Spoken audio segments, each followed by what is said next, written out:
leitura do livro Pão Nosso, psicografia de Chico Xavier, com a mensagem de Emmanuel. A lição é 66, Boa Vontade. Vede prudentemente como andais, disse Paulo na carta aos Efésios, capítulo 5, versículo 15. Boa vontade descobre trabalho. Trabalho opera a renovação. Renovação encontra o bem. O bem revela o espírito de serviço. O espírito de serviço alcança a compreensão. A compreensão ganha a humildade.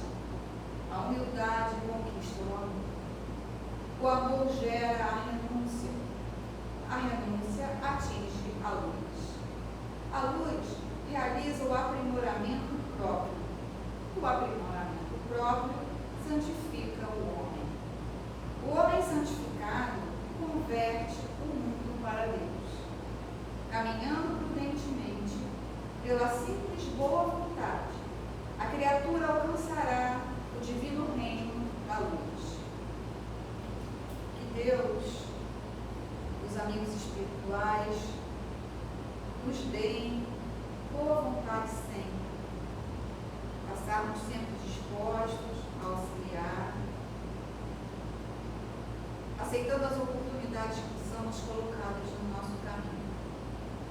Assim dizendo, agradeço a Deus a oportunidade de aqui estarmos para esse estudo e pedimos que Deus ilumine e intua o nosso irmão Hélio e que todos nós estejamos abertos para ouvir os ensinamentos que serão trazidos. Que assim seja, graças a Deus. Boa tarde. Pegando a deixa que a nossa companheira falou, realmente, sem boa vontade, fica difícil. As coisas, ultimamente, elas exigem um testemunho pessoal. Esse testemunho, ele tem que ser incrementado pela boa vontade. Porque, senão, infelizmente, nós não conseguimos conduzir nossa vida. Hoje nós vamos conversar sobre os últimos serão os primeiros. E aqui entra a boa vontade, sim. Eu estava lendo os 3 itens, capítulo 20, Evangelho segundo o Espiritismo, capítulo 20, item 1, 2 e 3. Eu estava lendo e vi que existem 2 maneiras ou 3 de se interpretar isso aqui. Os últimos serão os primeiros. Eu já interpretei de uma forma, mas hoje eu vou interpretar de outra. Que é a seguinte: quando Jesus contou a história do grande proprietário de uma vinha, que ele saiu a procurar trabalhadores muito cedo, e ele acabou trazendo alguns que ele havia encontrado. Ele combinou com esses trabalhadores que eles receberiam um pagamento de 1 denário para realizarem aquele trabalho. Passado mais um pouco, por volta do meio-dia, ele saiu novamente e procurou trabalhadores e fez a mesma oferta e os trabalhadores aceitaram. Ou seja, a primeira leva de trabalhadores chegou com o dia clareando para receber 1 denário. A segunda leva chegou por volta de meio-dia. E o senhor da vinha sai novamente no meio da tarde e pega mais um grupo e oferece a mesma coisa, 1 denário para trabalhar até o sol se pôr. Ao final da tarde, daquele mesmo dia, o senhor da vinha resolve chamar seus trabalhadores para pagar aquilo que é devido a eles. E esses trabalhadores vão até lá, mas o Senhor diz: primeiro vamos pagar os últimos a chegar. depois pagaremos aqueles que chegaram no meio do dia, e por último pagaremos aqueles que chegaram no início. E aí, os que haviam chegado com o dia clareando, se surpreenderam que aqueles que chegaram no meio da tarde iriam receber a mesma quantia, assim como aqueles que haviam chegado no meio do dia. E aí eles se perguntaram, não faz sentido. Por que ele está pagando a mesma coisa para aqueles que chegaram ao meio-dia e aqueles que chegaram no meio da tarde, e nós que chegamos cedo, com o dia clareando, vamos receber também um denário? E aí, na hora que eles foram receber, eles questionaram o Senhor. E o Senhor da vinha disse o seguinte: eu ofereci a vocês o trabalho e o pagamento, vocês aceitaram. Eu ofereci para eles, eles aceitaram. Eu ofereci para o terceiro grupo, que também aceitou. Ou seja, o sacrifício que o primeiro grupo vai fazer, ele é um pouco diferente do segundo grupo e do terceiro. Por quê? Porque o segundo grupo, quando chega, já encontra alguma coisa feita. E quando o terceiro grupo chega, ele já encontra muito mais coisas feitas. Ou seja, o que o primeiro grupo fez e o que o segundo grupo fez. Para nós pegarmos essa história, essa parábola, e trazermos para a nossa vida, a gente tem que fazer um paralelo. E eu pensei qual o paralelo para fazer. E descobri que o melhor é a casa espírita. Por que o melhor paralelo para isso aqui é a casa espírita? Porque existem os fundadores da casa espírita. Existem aquelas pessoas que chegaram na casa espírita logo que ela foi fundada, logo no início. Permaneceram até o final da sua jornada de trabalho. E existem aqueles trabalhadores que entraram no decorrer do tempo e acabaram permanecendo. Existem os novatos que chegaram por último. E a gente se pergunta, antiguidade não é posto. E o Cristo deixa claro isso quando ele começa a chamar para pagar os últimos e não os primeiros. Essa interpretação é uma interpretação que eu acho que faz uma certa lógica. Porque o indivíduo que reencarnou com a proposta de fundar aquela instituição, ele tem um compromisso de conduzir aquela instituição e transferi-la para outras pessoas, para que eles deem continuidade. Essa pessoa, ela vai assumir um compromisso que provavelmente será um compromisso de todo o dia, ou seja, de toda a sua existência. É aquele indivíduo que fundou e permanece nela até desencarnar. E nesse meio tempo surgiram outros trabalhadores que no meio do caminho entraram e assumiram tarefas para dar continuidade àquilo que o fundador fez. Eles não são responsáveis pelo início de todo o trabalho, mas eles começaram num determinado momento. E chegam os últimos, os novatos, se nós podemos dizer assim, que chegam e dão continuidade a tudo que está sendo feito. A espiritualidade, de uma forma geral, ela traz para a casa espírita aqueles que estão em condições de trabalhar. A gente às vezes se pergunta, eu não sei se eu vou ter resistência física para ficar aqui até o final da minha encarnação. Então alguém vai ter que dar continuidade.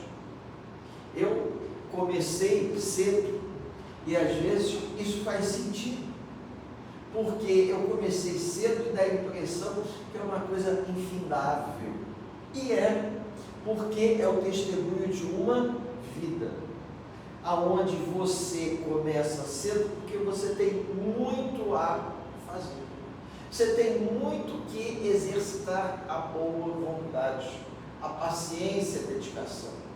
Aqueles que chegam por último são aquelas pessoas que estão mais capacitadas.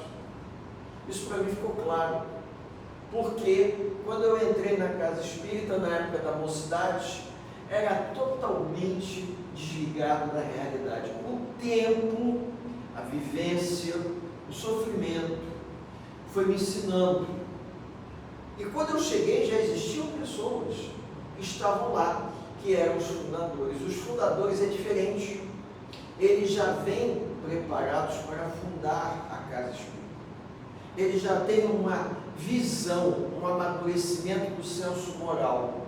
E existe aquele pessoal que chega no meio do caminho para poder trabalhar, trabalho braçal mesmo, em todos os sentidos.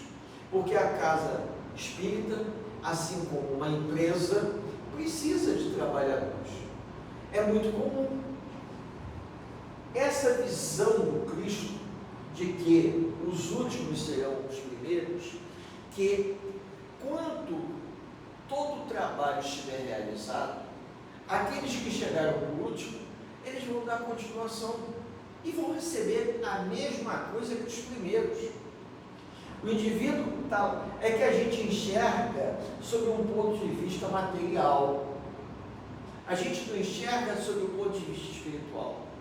O último a chegar terá o mesmo peso de valor do que aquele que chegou no início. Mas como o homem ele vê pelo lado material, ele acha que o que chegou por último está ganhando mais, porque está trabalhando menos. Mas ele está trabalhando menos porque ele precisava trabalhar menos. Enquanto que aqueles que chegaram no início se comprometeram a trabalhar naquela proporção. Então, às vezes, isso não é uma coisa muito clara para nós. Por que alguns vêm nessa vida e têm uma longevidade enorme? Porque eles têm um compromisso. O compromisso de uma encarnação, de transformações, de mudanças, de realizações. Já existem espíritos que eles têm um comprometimento menor e desencarnam até mais cedo, o mérito. Eles vêm, passam pela trajetória e desencarnam mais cedo.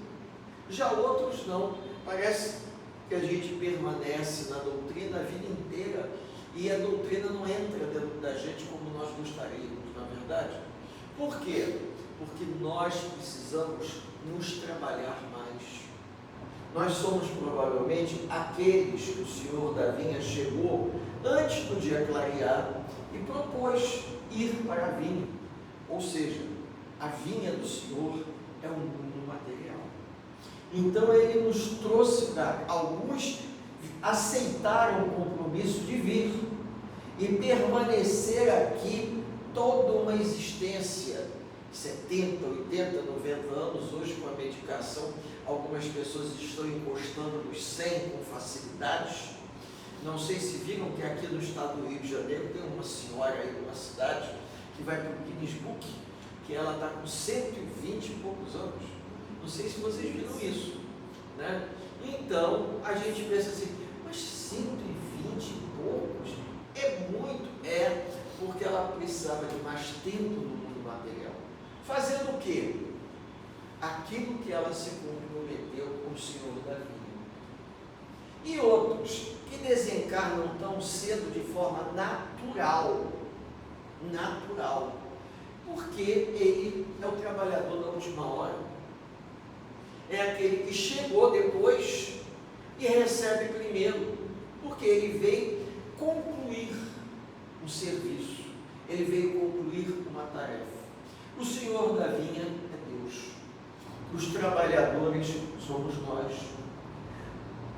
A grande propriedade do Senhor é o mundo terrestre, é o mundo material.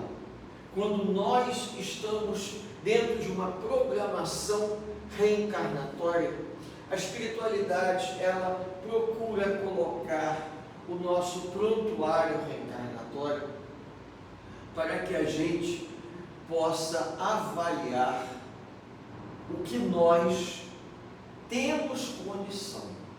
Às vezes a espiritualidade verifica, levando em conta a nossa evolução moral, quanto tempo nós precisaremos ficar no mundo material para conseguir superar as nossas questões.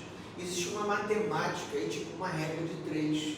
Algumas pessoas precisam de menos tempo, outras precisam de mais tempo, a não ser que sejam espíritos missionários, o que é a minoria, a não ser que assumam um compromisso missionário. Mas a longevidade, ela não significa que o indivíduo seja um abençoado, não, é um compromisso. Eu estava vendo um livro, Chico Xavier, ele participou de 2 programas de televisão no ano de 1971, chamado Pinga Fogo. Esses 2 programas foram transformados em livros. Então eles criaram o livro Pinga Fogo 1 e Pinga Fogo 2. No Pinga Fogo 2, que seria a continuação daquelas perguntas que foram feitas ao Chico na televisão, ele coloca exatamente isso. O fato do indivíduo reencarnar numa posição de destaque não quer dizer que ele vai ascender às esferas superiores após o seu desencarne. Um artista, por exemplo, ele necessariamente, ele não é um ser evoluído, ele tem conhecimento e vem como uma missão. Foi o caso de Michelangelo, que está nesse livro, que reencarna no Brasil como aleijadinho. Então, Chico Xavier confirmou que aleijadinho foi Michelangelo. E isso nos ajuda a refletir que nós estamos longe, né? Nós estamos aqui para aprender, para nos melhorar. A gente observa isso no decorrer da vida, que nós temos questões muito parecidas. Elas não são iguais, mas são parecidas. E a gente precisa trabalhar isso. Vocês como mulheres, eu como homem. Temos que trabalhar para nos modificarmos. E esse processo de modificação, ele é um processo lento, porque não basta ter o conhecimento, a gente tem que ter a prática, a gente tem que dar o testemunho. Esse domingo passado, eu estive aqui na parte da manhã e comentei que na parte da tarde, junto com o Consolador, que é a instituição que eu frequento, nós iríamos fazer uma visita fraterna lá em Bangu, na Rua Maravilha, número 308, antes eu achava que era 8, é 308, Ação Cristã Vicente Moretti.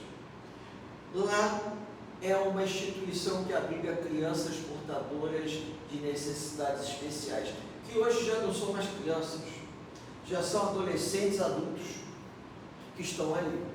E foi interessante porque um dos internos, que tem as limitações, mas ele é um pouco mais esclarecido, inclusive espírita, ele deixou claro que não adianta ter o conhecimento, a gente tem que vivenciar esse conhecimento através de um testemunho. E esse testemunho representa o quê? Representa você trabalhar o amor ao próximo, você exercitar a caridade, você procurar entender e praticar aquilo que você entende. Então, nós precisamos, na grande maioria das vezes, arregaçar as mangas e colocar em prática aquilo que a espiritualidade nos ensina. A gente não vai conseguir se modificar. Por isso, tão rápido. Por quê? Porque nós somos criaturas muito comprometidas. Dentro da escola da vida, provavelmente eu e um grupo que eu conheço fomos os primeiros a chegar na comparação com essa situação aqui. Quando eu digo chegar na casa espírita, logo na época da mocidade espírita, com 16 anos, já estava frequentando a mocidade espírita, para que tivesse tempo o suficiente para amadurecer dentro da estrutura e conhecer a realidade espiritual. Já outras pessoas chegam aqui mais capacitadas moralmente para lidar com as situações. Não é um conhecimento filosófico da doutrina, é uma capacitação moral para você lidar com a dor do semelhante, você lidar com a dificuldade do próximo. Coisas que não se ensinam, coisas que nós aprendemos ou que nós desenvolvemos ao longo do tempo. Eu sei disso porque a Márcia me contou numa conversa aqui, assim como a velhinha também me contou que seu Luís, né, ele já idoso, que tem umas fotos dele, aqui é uma foto que ele está novo, de terno, né? E seu Alberto, né, Luiz Alberto? Alberto. Ah, eu pensei que fosse Luiz Alberto. Seu Alberto. Mas tem fotos que ele está já mais idoso. Ele vinha para cá. Ele vinha para cá já com uma idade avançada. Eu não sei se vocês sabem que aqui em Copacabana tem uma casa espírita chamada Lar de Teresa. O Lar de Teresa, a fundadora do Lar de Teresa tinha 29 anos quando ela, provavelmente junto com outras pessoas, fundaram o Lar de Teresa. Vocês têm ideia de quantos anos ela tem hoje? Vai fazer 102. Dona Brunilde, 102.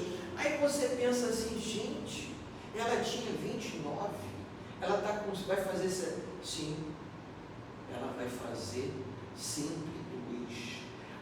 Ela escreveu um livro com 100 anos. Ele veio, eu comprei o livro. Aí você para assim, se foi psicografado, eu não sei, né? Mas até pouco tempo fazia palestra.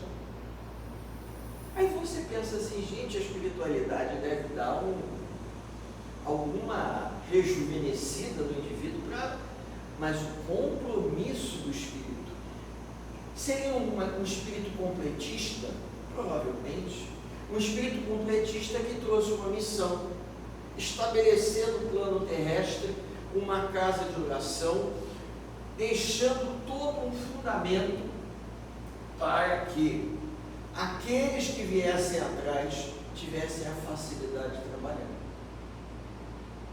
Eles enfrentam dificuldades? Sim, enfrentaram, mas superaram, dentro do ritmo deles, dentro do tempo deles. Então, cada grupo espírita tem uma história, e cada grupo espírita possui um perfil de trabalhadores. Dentro desse perfil de trabalhadores são aqueles que chegam na primeira hora, na segunda e na última hora, com tarefas específicas e, ao mesmo tempo, com o compromisso de se modificarem. Mas ninguém explica isso para a gente. A gente tem que descobrir ao longo dos anos. Aí você, quando descobre ao longo dos anos, você se surpreende. Se tivessem me dito isso, eu teria tido um comportamento diferente, mas deixaram que as coisas acontecessem pelo fluxo, né, do tempo. Aí eu poderia ter interagido melhor com o livre-arbítrio, né? Mas acontece que não podem dar nenhum tipo de spoiler, nenhuma dica. Então a gente fica ao sabor das ondas do mar da vida para poder interagir da melhor forma, para conseguir amadurecer dentro do nosso tempo. Porque quando nós chegamos à casa espírita, não estávamos preparados para muitas tarefas.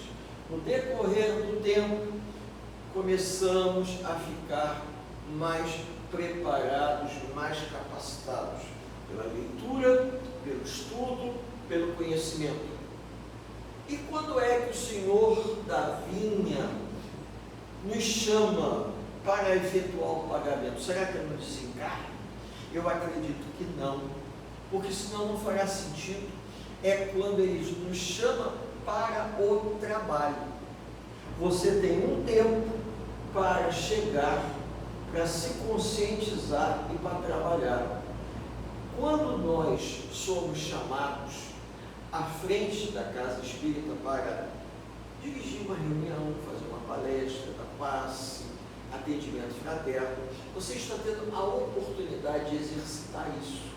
O que Jesus fez aqui é uma coisa totalmente simbólica. Ele gostava de deixar o simbolismo, as historinhas, para nós trazermos para a nossa vida.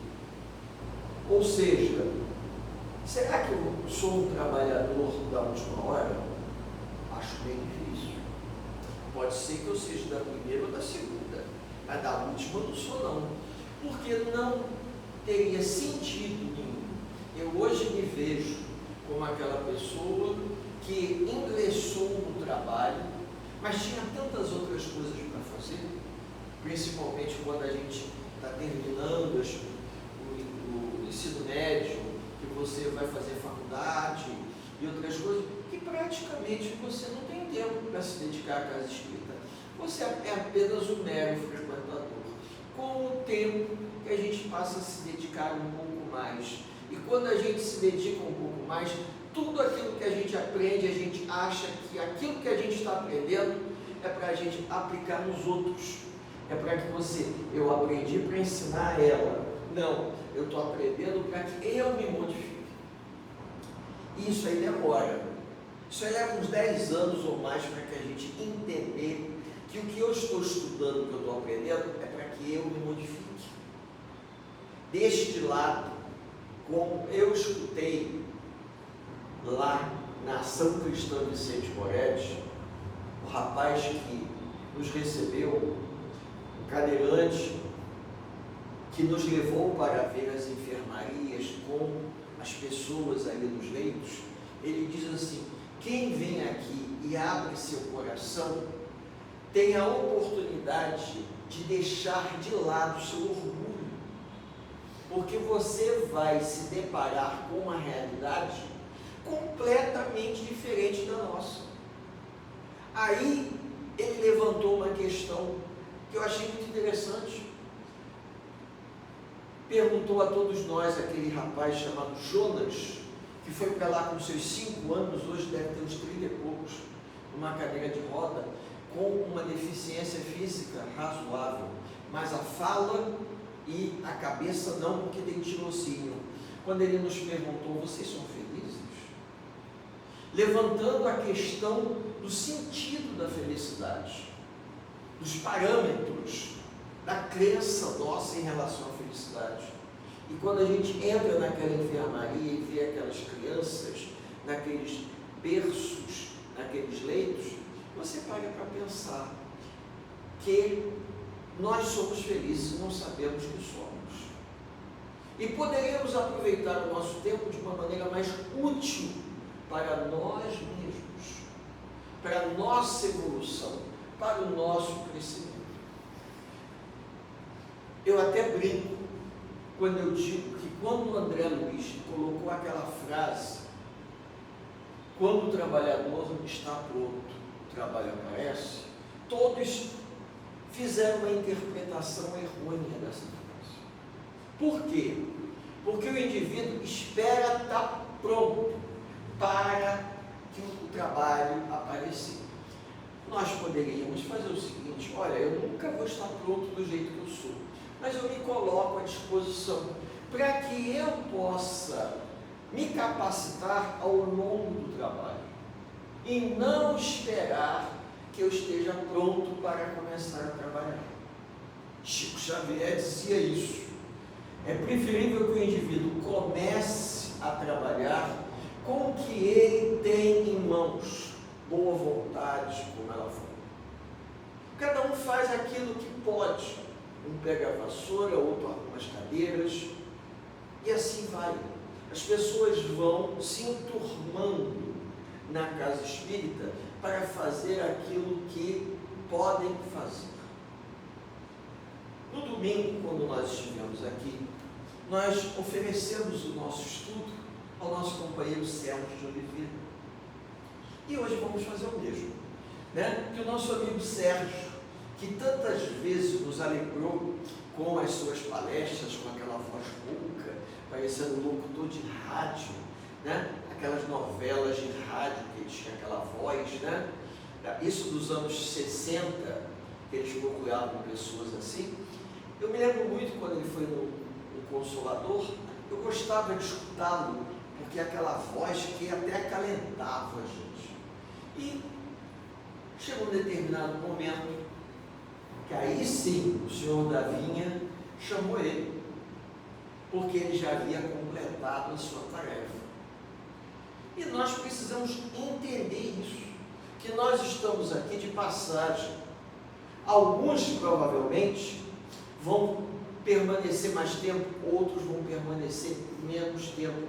Mas por quê? Porque algumas pessoas precisam ficar mais tempo aqui para saudar os compromissos que elas possuem com elas mesmas e para com o próximo. Por isso que o sacrifício, aparentemente, ele é diferente. A gente olha e vê, puxa vida, parece que aquela pessoa ali, ela leva a vida mais na flauta. Os comprometimentos dela são diferentes dos nossos. E nós, às vezes, precisamos entender isso. Algumas casas espíritas têm um compromisso diferente. Outras casas espíritas têm um compromisso específico. Lá no Consolador, a gente às vezes se questiona, porque o número de pessoas que já passaram pelo Consolador é um negócio fantástico. Fantástico. A gente chegou à conclusão que o Consolador é uma casa, é a casa do caminho. Porque as pessoas passam por ali, permanecem um tempo e vão embora. Então a rotatividade, ela é grande. Eu acredito que vocês também devem ter uma experiência parecida com essa. Porque cada casa espírita tem uma história diferente. Você tem um tipo de trabalhador, um tipo de comprometimento. Quando eu falo isso, é algo que a gente não vê. Alguns, por exemplo, podem ajudar na montagem da cesta básica, outros podem ajudar doando uma cesta básica, outros podem ajudar no trabalho assistencial, outros podem ajudar no passe, na livraria ou na biblioteca. Pode, cada pessoa faz aquilo que tem mais afinidade. E isso nos ajuda, porque a gente pode pegar livro emprestado, a gente pode pegar até DVD emprestado. Eu já peguei DVD aqui com vocês, Francisco, né? Então a gente vai se interessando. A casa oferece a oportunidade das pessoas se melhorarem. As pessoas se melhoram no tempo delas.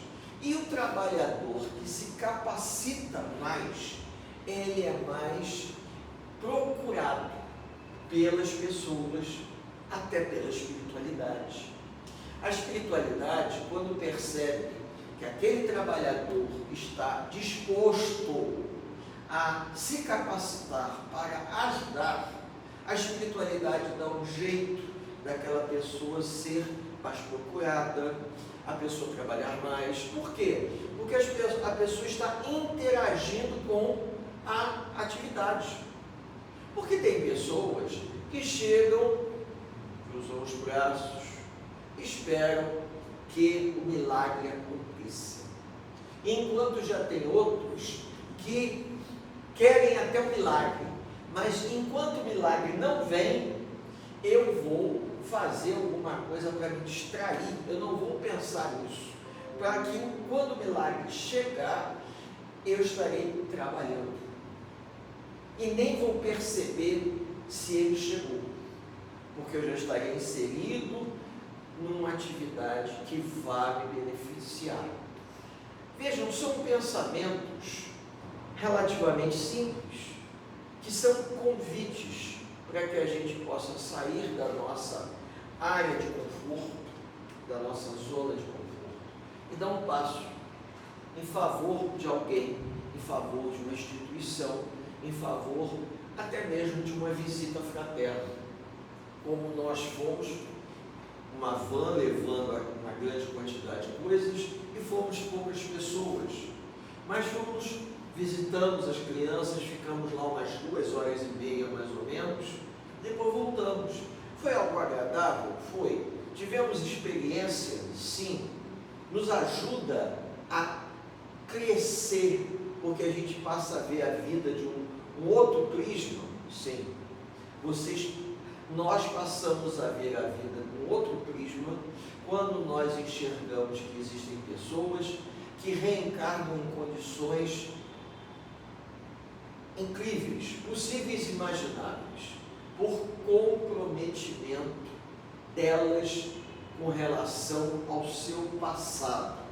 Quando a gente estuda as obras de André Luiz, a vida no mundo espiritual, a gente vai entender por que alguns espíritos vêm nessa condição.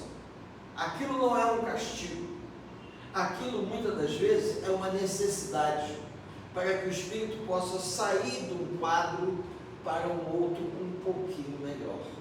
Às vezes, sinceramente, é difícil de nós, dentro da nossa cabeça limitada, entendermos o que significa essa situação. Dona Ivone Pereira, ela orientou o nosso diretor doutrinário, que é o nosso fundador da Casa Espírita, o único fundador vivo, encarnado, é ele. E ele disse que uma vez conversando com ela disse para ele que ela tinha uma mediunidade muito sensível e que ela não gostava de circular pelo centro do Rio de Janeiro. E ele perguntou a ela, mas por quê? Que ela falou, eu tenho uma mediunidade que me permite olhar para os moradores de rua, para os mendigos e visualizar o contexto que levou a ele estar naquela condição. Então ela sentiu uma pena muito grande, porque ela não podia fazer nada para ajudar. Então provavelmente ela não teria condições de ir num local como nós fomos. Por quê? Porque ela veria o drama que existe por trás de cada compromisso, cada indivíduo que está ali. Como nós também trazemos um drama, cada um aqui traz uma história, um drama pessoal, um drama familiar, e nós estamos tentando trabalhar em cima disso para nos melhorarmos. A ideia, inicialmente, da vinha do Senhor, Jesus, quando ele percebe que as pessoas tinham dificuldade de compreender a ideia da reencarnação, a ideia da vida futura, a boa nova, ele resolve oferecer histórias essas que por trás da história existe uma ideia, O indivíduo se lembrando da história, o indivíduo vai se lembrar da ideia. É uma, como eu poderia dizer, uma analogia. Ele conta a história e a parábola para que a pessoa, guardando a parábola e passando ela adiante, as pessoas conheceriam um pouco das suas palavras. Porque se ele explicasse o verdadeiro sentido da reencarnação, ou os judeus iam se sentir maravilhados por serem um povo escolhido por Deus, está isso no Evangelho segundo o Espiritismo, ou não iam entender nada, fazer a maior confusão. Então o que acontece?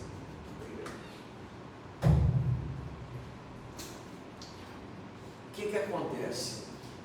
Era preferível contar histórias para que todos aqueles do Sermão da Montanha se tornassem multiplicadores e contassem para seus filhos, para seus vizinhos, para seus amigos, e as pessoas guardariam essas histórias. Toda a história que o Cristo nos conta, ela tem como objetivo preparar os homens para a vida futura. Porque os primeiros trabalhadores que foram convocados para trabalhar nas vinhas do Senhor eram aqueles que tinham que se dedicar plenamente. Por que se dedicar plenamente? Porque eram aqueles que estavam mais comprometidos. Eles precisam de mais tempo. Se eles chegassem no final do dia, eles não iriam conseguir concluir o seu trabalho. E qual seria o seu trabalho? A reforma íntima. Então, nós que estamos aqui há bastante tempo, estamos penando para promover a reforma íntima. Se nós conhecêssemos a casa espírita já no final da existência, a gente ia ter uma breve exposição do que seria. Aquelas pessoas que, moralmente falando, estão mais elevadas, mais equilibradas, essas podem chegar depois, porque as informações vão complementar o indivíduo. Mas aquela pessoa que as suas formas de pensamento, a sua maneira de enxergar a realidade, ela é tão diferente, precisa de mais tempo. É que nem aluno na escola. Eu acho que a gente podia fazer uma comparação para ir finalizando de uma forma muito interessante. Deus é infinitamente bom e justo para com todos nós. Nós é que não temos a capacidade de compreensão. Mas acontece que a educação, ela também, em alguns momentos, ela oferece ao indivíduo a possibilidade dele galgar degraus. Existem casos de crianças que têm uma facilidade, uma habilidade tão grande de aprender, que os próprios professores dizem o seguinte: nós podíamos fazer um teste, aplicar uma prova de nivelamento. Não sei se alguém aqui já ouviu falar nisso. O que é a prova de nivelamento? A criança às vezes teve ou tem uma educação informal em casa tão grande que ela poderia fazer uma prova de nivelamento e avançar no nível. Como antigamente tinha a famosa prova de admissão, aonde o indivíduo chegava na quinta série e fazia a prova. Se ele fizesse a prova e passasse, ele entrava no primeiro ano ginasial. Mas se ele não passasse, ele ia ter que fazer a sexta série. Eu fiz a prova e não passei. Tive que fazer a sexta série. Minha irmã fez a prova e passou. Minha irmã era 2 anos mais nova do que eu. Minha irmã foi um exemplo interessante. Dizem que a gente não pode contar casos da família, mas é um exemplo interessante porque ela entrou. Quando ela entrou na escola, ela já tinha uma predisposição para aprender, que pulou a primeira série primária, foi para a segunda. E quando chegou à quinta série, fez a prova de admissão, passou. E eu fiquei. Ou seja, ela começou depois, empatou e ultrapassou. Então, às vezes, acontece isso, de indivíduos que têm uma disposição para estudar, estudam sozinhos, se dedicam, ou seja, têm uma habilidade, têm uma capacitação, têm uma estrutura interna diferente. Não faz sentido nenhum obrigar aquela criança a ficar naquela série marcando passo. É algo parecido. Às vezes, o que a gente mais observa é o contrário. Aquela turma começa, um grupo enorme vai sendo reprovado, repete, demora a sair. Uma vez nós fizemos uma estatística, foi um negócio surpreendente, porque a turma começou na quinta série. Quando eu retornei àquela turma, já na oitava série, eu até fiquei surpreso. Falei assim, eu achei que eu tivesse entrado na sala errada. Não, o senhor entrou na sala certa. Mas vem cá, não era para vocês estarem no segundo ano do científico, mas a gente repetiu. Ou seja, alguns passaram de ano e já estavam no segundo ano do científico, e os outros ainda estavam na sétima e na oitava. Na vida é assim. Com isso, não faria sentido nenhum Deus pegar todos os trabalhadores, nivelar por baixo e pagar todo mundo o mesmo valor, oferecendo o mesmo tempo. A maior injustiça que nós podemos fazer, vocês podem até não entender, mas eu estou falando como professor de escola pública, é tratar todo mundo como se fosse igual. Aí podem até perguntar, mas a gente deve tratar as pessoas como se elas fossem iguais. Sim, mas não nesse sentido, porque há uma diferença de aprendizagem tão grande que você tem que individualmente atender às necessidades de cada um. Se você, como professor, for tratar todos iguais, você não vai tratá-los de forma justa, porque tem alguns que têm mais necessidade do que outros. Foi o que Deus fez. Aqueles que precisavam de mais tempo, o Senhor da vinha chamou na primeira hora. Aqueles que estavam mais ou menos, chamou na segunda. E aqueles que já tinham mais condições, chamou por último. Por quê? Porque eles têm mais condições. Eles vão dar conta do recado com menos tempo. Alguns precisam de mais tempo. Essa seria a forma mais fácil de entender, mais simples. Por que algumas pessoas vivem tanto e outras vivem menos? Aí vocês podem dizer, depende, cada caso é um caso. Por exemplo, nós podemos pegar pessoas que tiveram um destaque muito grande, como Niemeyer, que chegou aos 103 anos. Billy Graham, lá nos Estados Unidos, um pastor conhecidíssimo, que ultrapassou os 100 anos, acho que chegou a 101 ou 102. Indivíduos missionários que procuravam fazer o que estava ao alcance para ajudar, para gerar progresso, evolução. Mas também temos casos de pessoas que não têm esse destaque moral ou intelectual e vivem muito. Com que finalidade? Talvez se consertar, modificar o homem velho que ela ou ele traz dentro de si. Homem velho que resiste a um processo de transformação. Ele não se modifica na velocidade que nós gostaríamos. Ele precisa de mais tempo para assimilar, porque não é uma mudança de ordem intelectual. Intelectualmente falando, hoje, com a evolução da informática, as pessoas aprendem muito mais rápido. Você tem ferramentas como essa daqui, o computador. Antigamente, o máximo que nós tínhamos numa casa espírita para projetar um retroprojetor, que botava ali. Eu me lembro até que eu acho que vocês tinham um retroprojetor na série antiga. Então, nós precisamos entender que esse processo, ele é muito individual. O ser humano, ele não evolui como um todo, ele evolui por partes. Então, se a gente for fazer um gráfico, em algumas partes eu estou evoluindo mais, em outras partes eu estou evoluindo menos, que nem uma corrida de cavalo.